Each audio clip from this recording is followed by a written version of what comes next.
If you are an RPG fan, then you are eating good in 2024, and it's not even 2 weeks into February. Grand Blue Fantasy Relink, Persona 3 Reloaded, Like a Dragon 8, and of course, Final Fantasy VII Rebirth. Some of these games even have demos like Grand Blue, which is great for gamers who maybe are a little hesitant to pick up a full price game and want to check it out. Now, if you have not been online lately, then you might have missed the state of play from both Sony and Square Enix, where they talked about Final Fantasy VII Rebirth as a kind of final market push before the game releases on February 29th of this year. In it, they showed us the latest trailer, which some say you should avoid if you want to avoid spoilers. In my opinion, if you're online, you're most likely getting spoiled regardless, so watch at your own risk. New minigames and stuff to do in the world, since we are actually leaving Midgard from the remake game, and more cool gameplay moments. Then, at the end of the 20-minute showcase, they announced a demo for everyone to download, which is always awesome. And it kind of continues the trend of Square having demos for their big Final Fantasy games. So, today, I wanted to go over the demo, not a play-by-play or anything, but just talk about the demo and what it offers,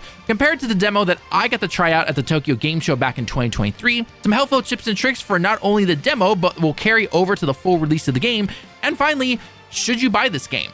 So, let's not waste any time, and let's get started. So, after you download the demo from the PSN store, make sure you have 50 gigabytes free, by the way, you will be dropped into the main menu where you can adjust gameplay settings, audio, what language you want, and of course, what part of the demo you can play. Right off the bat, you can jump into the Nibelheim flashback scene, which takes us to Cloud's hometown during the time when he was still part of Soldier and is tasked with checking out a Mako reactor with the hero Sephiroth. Of course, if you played the original Final Fantasy VII or just Crisis Core, then you know it's not what it seems. This section of the demo shows you a more linear section of the game, including exploring the town, moving around the area and terrain, basic combat, and a tiny bit of the story. Again, if you played the two games I mentioned beforehand, nothing new. Now, if you played Remake back on the PS4 or eventually the PS5 and PC, then I would say 90% of what is here should be familiar. Moving around the world, interacting with NPCs and other characters, basic combat, and the likes. However, there are a few new things we will cover in a second that are new and will be very helpful for not only this demo,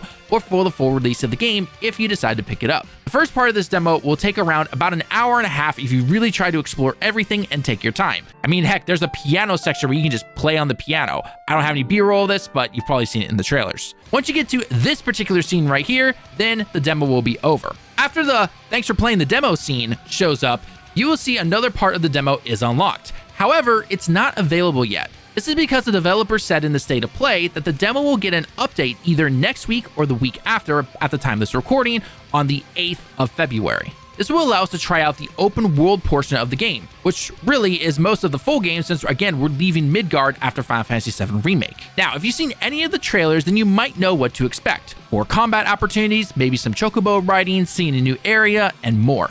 I can tell you right off the bat that this demo is a nice portion of the game. When I got to play the demo back in 2023 at TGS, we only had two options, the flashback part or the open world section. However, even the flashback portion of this demo was about only half of what I got to try at TGS. So we actually get more right here that they've added, which is awesome to see. Probably safe to say also that the open world section that will be updated will have some more too. I could be wrong on that, but regardless, it's still cool to see more demo, and again, it's free for everybody.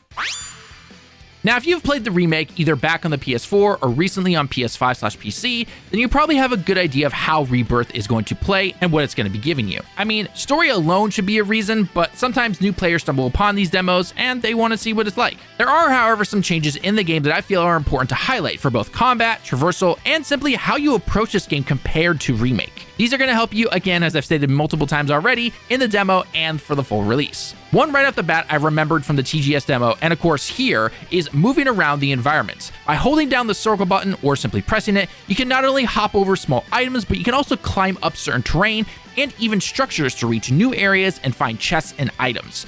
In Remake, it was basically flat on the ground. Maybe you go up some stairs unless you found one of these blue squares with an arrow allowing you to climb the ladders, shimmy across areas, or climb walls. Other than that, that's basically all it was in Remake. Here, some of that stuff is still present, but due to this game being a big open world, there's a lot more exploration here. So I highly recommend taking your time, checking the map from time to time to see what you can find. You never know what you could come across. Maybe a rare materia for battle? If you remember from Remake, those can really change up combat a lot. Another new addition is in the combat section of the game. Most of the same stuff is still here. Basic attacks, heavy attacks when you change your stances, though this attack is a little bit different about how it works, building up your ATB to use items, special attacks, and of course, magic. However, the dodge button has been reworked. Not only can you do basic blocks in your normal stance, but by hitting the circle button, you can actually do a full dodge roll now. And I believe there's even a tiny slice in the movement, so you can do a little bit of damage, I think, but I could be wrong. Maybe I was hallucinating as I was playing the game. If you enter into your heavy stance, just like in Remake, you can't actually block. However, you can parry certain moves, which can get a good amount of damage.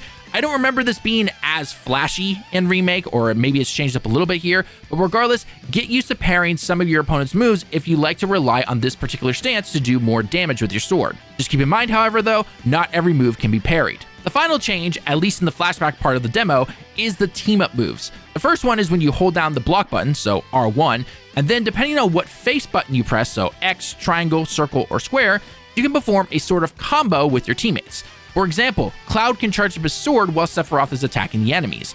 Don't forget to let go though. I might have forgotten to have read the prompt when this showed up. These of course will probably be fleshed out even more in the full game, so get used to using these if you plan on picking this game up. The final new move is your Limit Break, which does return from Remake, but there are some special team-up ones now called Synergy Abilities. These will do some good damage to the opponent and also have some cool cinematic-like attacks. These have been shown, of course, in the trailers because why not? They're awesome and they're good for promotion. And it seems that there's going to be a lot of cool combos that we can expect with all of our teammates. The final bit to remember that has returned from Remake, but it's always worth mentioning, is entering into your command prompt. Remember that this not only slows down time, but this allows you to choose both attacks for you and your teammates, who you can actually control by hitting the directional buttons, or by pressing the R2 button, you can actually give them a command to do an attack, and you can keep control of the current character that you are working with. I'm sure there's going to be a ton more helpful stuff that we'll discover in the second part of the demo when it updates, and of course, when the full game releases. So if you want to keep up to date on all helpful tips and guides on Final Fantasy VII Rebirth, hit that like button and subscribe to the channel so you don't miss it. So that is basically all the details for the demo, some helpful tips for both the demo and full game, which obviously will have so much more to experience on release. But the big question is, should you buy this game?